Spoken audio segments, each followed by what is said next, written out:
You know those people on Facebook that you don't even know that try to add you? Well, let's just say I'm one of those people. It all started about a year ago, I think, but I can't really remember since a lot of things have happened since then. Let's just start at the beginning. I never really had any intention to join Facebook.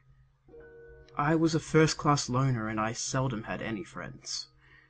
I didn't want to humiliate myself by letting the whole world know how much of a loser I was, but I was persuaded after hearing everyone talking about it.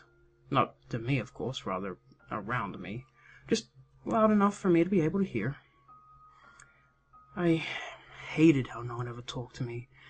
It was like I didn't even exist or something. Like, my very existence meant nothing to those fuckers. I was tired of being a complete outcast, so I decided to create my very own Facebook. It was scary at first. You know, letting the entire world know what I was doing. I was basically giving up my privacy and freedom to finally fit in. The irony of the whole thing was that I was afraid of letting stalkers and serial killers know what I was up to, but I'll get to why that statement turned out to be ironic later. Anywho, at first Facebook seemed very foreign to me. I had 0 messages, 0 notifications, and 0 invites. It was just like the real world. Only this time the whole world could see it. But regardless, I worked up the courage and started to explore the site. I still remember the very first thing I did when I started using it. I remembered it so clearly. The game about the fishes. You know that game, right? That game was my favorite. I used to spend hours on it. I would buy countless fishes, and then not feed them and watch them die. Watching the fish die was so much fun. I would have probably stayed there forever if not for that friend request. I couldn't believe it. Somebody wanted to be my friend. I eagerly clicked accept. It was the best feeling that I could ever describe. So here's where my story begins. After I clicked on his profile, I saw what Facebook was really all about. He had countless statuses, with at least 5 likes on each. I so wanted that. So I began to snoop in his friends list and I added every single person that he was friends with. It took about 5 hours to do it, but it was worth it. Before long, my page had grown from 1 friend to nearly 12, and those friends who accepted, I knew absolutely nothing about them, but because I was friends with them on Facebook, I learned everything. I passed the first 2 weeks adding all the people who my friends knew, and once they became my friends, I added everyone they knew. Yes, my popularity was growing. People finally began to know who I was. It was so wonderful. The kids at school even started talking to me. It was insane, just plain bizarre. I began to fall in love with Facebook, addicted if you will. I hated not being on it.